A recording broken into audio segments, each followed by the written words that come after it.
say Salters Island because my fort is on a small clay island, surrounded by swamps and marshes and venomous snakes. And yes, about 2 months ago, we had an 8-foot gator right out of the trees behind y'all, marched right up into the gentleman's privies where you park your horses' wagons. So this is a very remote, difficult place to come to, which makes the presence of the beautiful ladies out here today all the more remarkable. Ladies, please know your presence at a fort full of smelly soldiers does wonders for morale and write about y'all in our journals tonight. So thank you so much for being out here. That means that the only way you could come to my fort up until recently was on a boat. So you would dock at the tide tunnel, and walk along the tunnel, and then cross over the drawbridge to get into the fort. Now, if you didn't come here on a boat today, then that must mean that you arrived on the new railroad that we built, wrapping around the eastern edge of the fort. But even with the railroad, it's still very hard to come out here.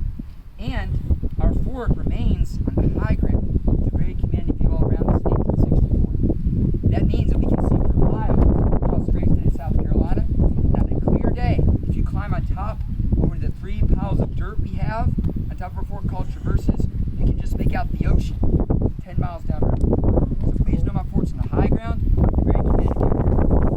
Look up the Savannah River. You can see that large brick building on the horizon. Just beyond that large brick building is the eastern bluff of Savannah. Savannah is 3 miles up the river in that direction. But you notice how the river splits around that island there named Hutchinson? The river also does the same thing around the other side of my fort. But you see there's only one way in and one way out between Savannah and the ocean. It's right under the 8 cannon we have atop our fort.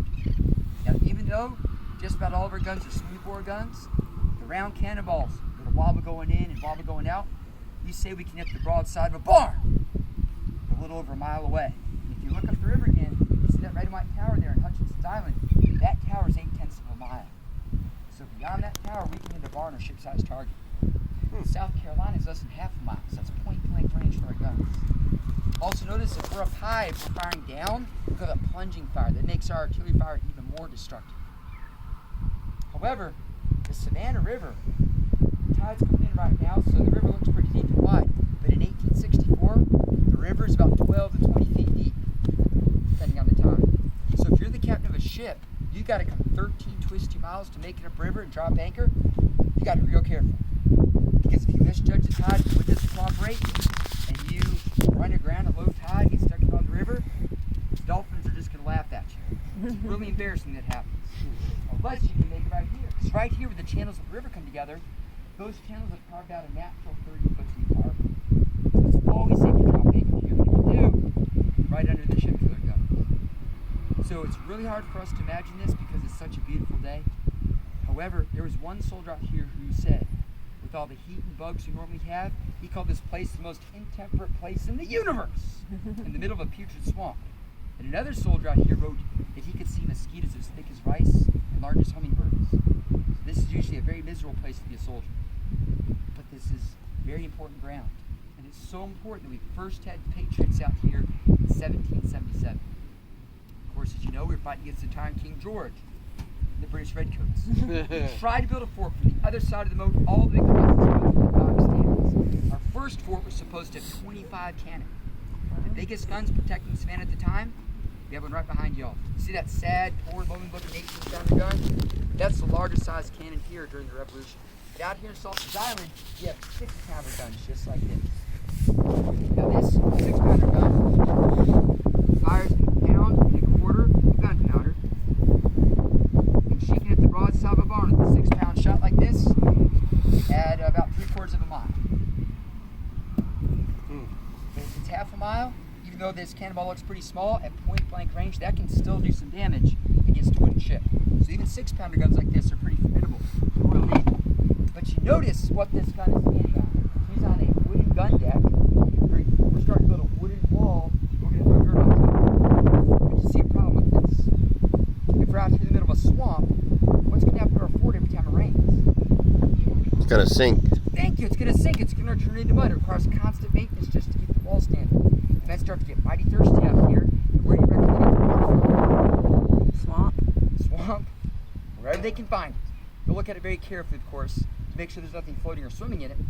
But even nonetheless, a lot of these men are drinking bad water and getting some of the worst cases of chronic explosive diarrhea they've ever had in their life, chronic dysentery. When Captain Lee dies from malaria in February 1778, the fort's British come back less than a year later, drop anchor in the harbor, take the high ground, tear a star and stripe with the American flag.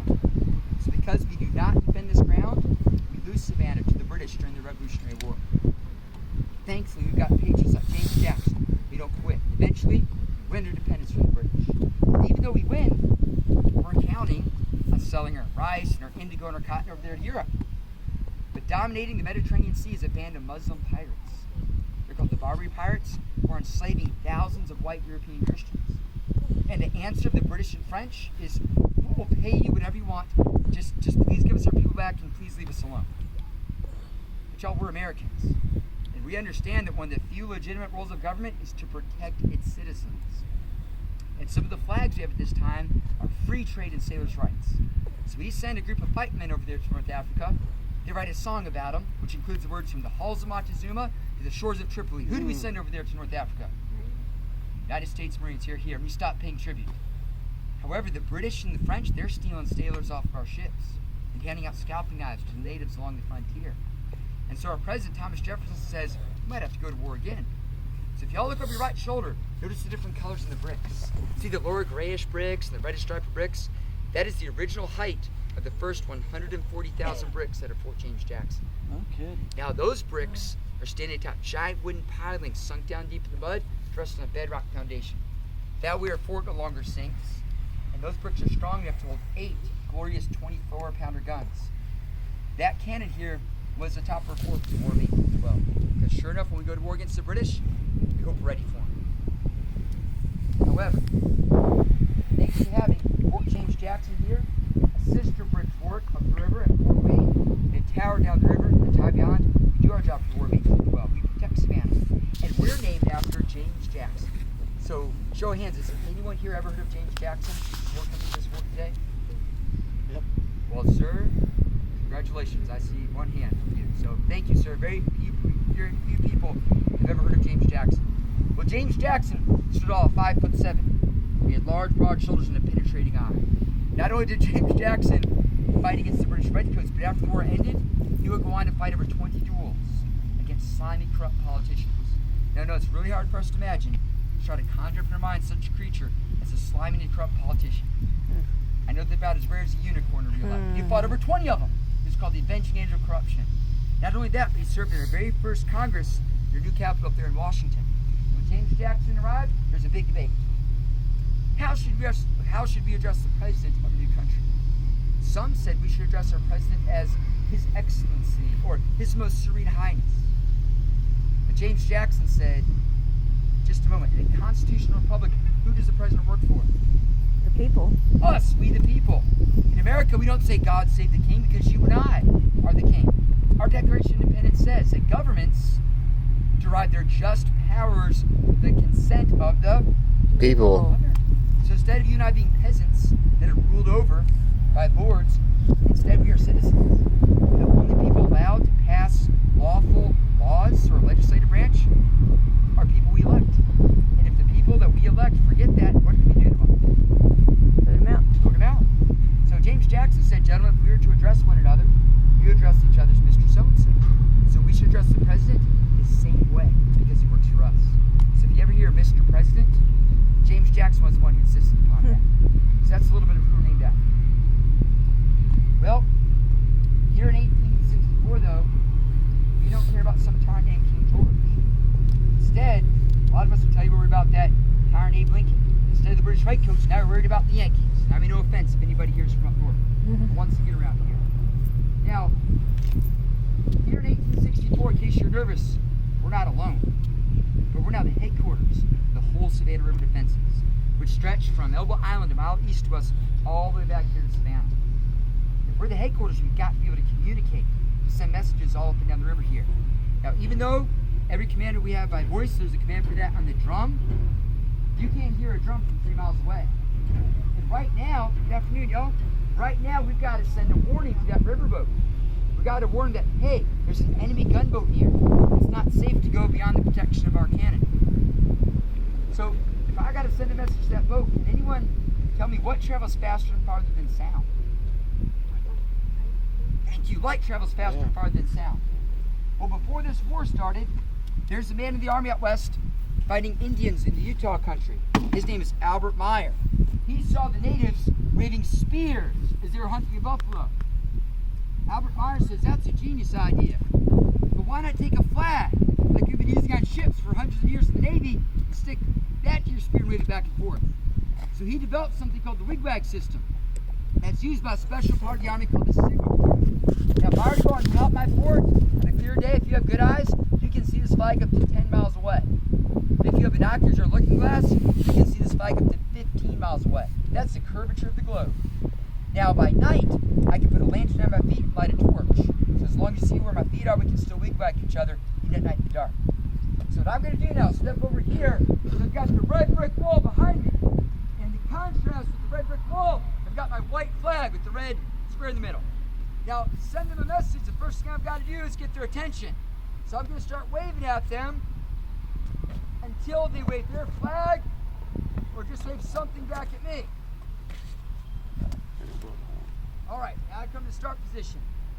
Now, normally one of us has a flag, one of us has a code book, the third of us is the caller.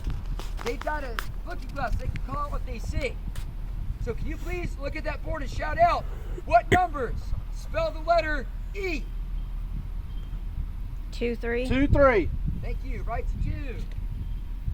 Right, left is a 3. Good. Now give me an N if you please. 2, 2. 2, 2. Right's 2. Right's 2, but you see how long this is taking. So we're going to abbreviate to speed this up. So can you please give me a Y? 2, 2, 2. Right's 2. Right's 2. Right's 2. Good. Now to end the word E and Y, which is short for enemy, straight down in front is a 5. Good. Now can you please give me a G? 1142. All right. Left's 1. Left's a 1. Left, right's a 4. Right's 2. Now can you give me a B if you please? 1423. Left's a 1. Left, right's a 4. Right's 2. Right, left is a 3. Straight down front, that ends the word G, which is short for gunboat. But you know what? They're not even slowing down. I don't think they're paying any attention. I think they're distracted looking for dolphins or mermaids or something like that. And I think they're close enough now, at least mighty soon, for us to hear this, for them to hear our cannon. We can fire this cannon now as a warning shot. But you see, by abbreviating, this can work pretty well. But if we mess up, I can't jolly well shot. Oops, never mind. So if I mess up, I can hold my flag straight up over my head. That's the air sign. If they hold their flag back up, then I know that they got the air and we can start over. All right. Well, normally we'd want 7 men to load and fire this gun. And a well-trained 7-man gun crew can fire this cannon every 45 seconds. Wow. However, there's not 7 of them. So I'm going to have to perform the diminished numbers drill. Because in battle, we do not always have the luxury of a full gun crew. Every man must be able to do every position. So that's what I'll have to be doing today. Let's get it here. Here, let's rock. Take equipment. Search me. Search inside for any birds' nests or anything that might broadcast to the ground. Oh, by Indian, load. Sponge. Notice how I am suffocating by creating a vacuum and killing any sparks or burning embers from the last shot. Notice we keep our gunpowder and shot well to the rear of any fire, and it goes from this box to my leather gunner's haversack.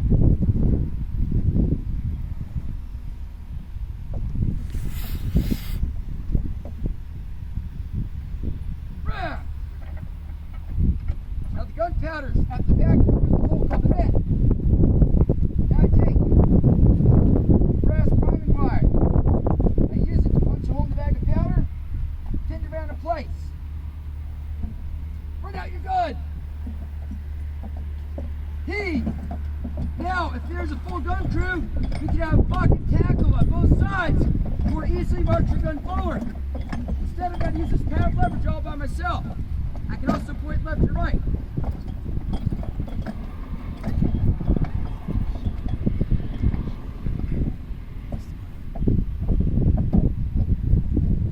can also adjust for rain. Now I take out a little brass tube. Gunpowder inside and the pouring attached called a friction primer. The pouring is pulled the friction like when you strike a match. Ignites the match like chemical and gunpowder. powder. You guys stay in charge. So a shot across the bow should get their attention. Ready! Please cover your ears. Fire! Think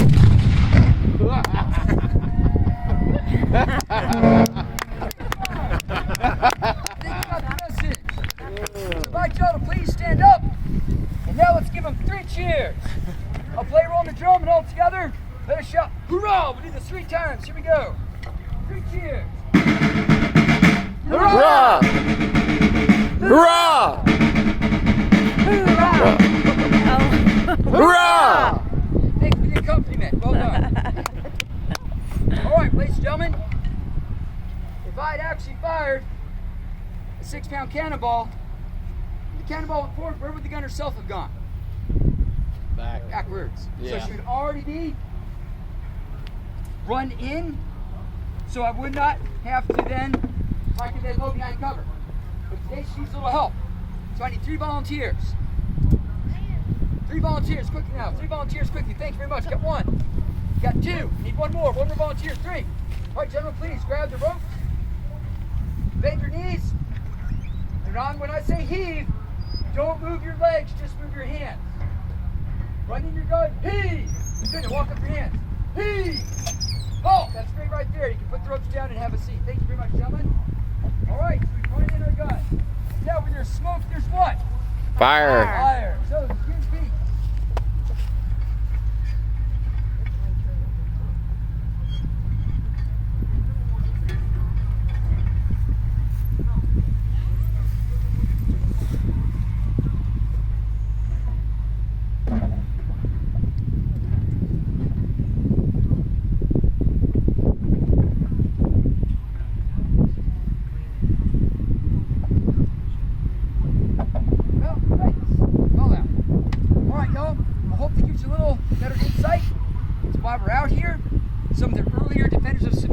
Served this fort, and some of the different skills we're using to do our job here on this day in 1864.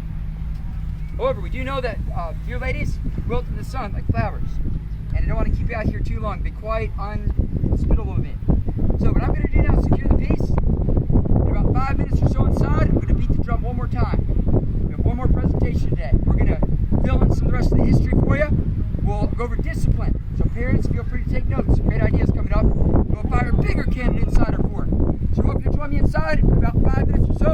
You can listen to the drum. I know some of you have been here for a while, so if you must depart, thank you so much for coming. And thank you for using this very beautiful but very somber day. When you remember that our freedom is not free, you remember those who give their lives in every generation. And when we can not only remember, but hopefully inspire with the perseverance, the courage, the determination, the sweat, blood, the tears, and sacrifice of those who've gone before, may that inspire for us today. Because if you read the preamble to our Declaration to our Constitution, it includes words to secure for us and our posterity the blessings of liberty. You and I are the future generations of those who founded this country, and we have those in every generation who's continued that.